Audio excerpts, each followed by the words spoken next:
అవునరా. ఆ తర్వాత ఆ ఎందుకుంటుందో తెలుసా?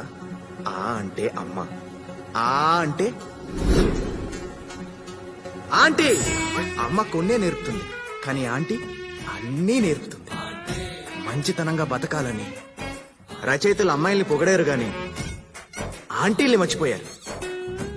నేటి అమ్మాయిలే రేపటి ఆంటీలు.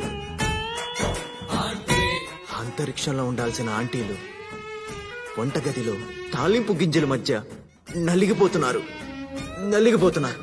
ఛ! షిట్! నీలాంటి అంకుల్స్ వల్లే. ఆ, బాబు, ఆల్ ఇండియా ఆంటీల సంఘానికి అధ్యక్షురాలుగా చెప్తున్నా, మీ పెళ్లికి నేను జీవో పాస్ చేస్తున్నా. Thank you aunty. ఇప్పటి నుంచి మీరిద్దరు ఒకటి.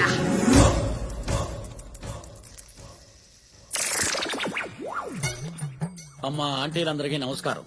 మీరైనా చెప్పండి అమ్మా, వాణ్ణి నా పిల్లాన్ని వదిలేయమని చెప్పండి. ఈ మధ్యనే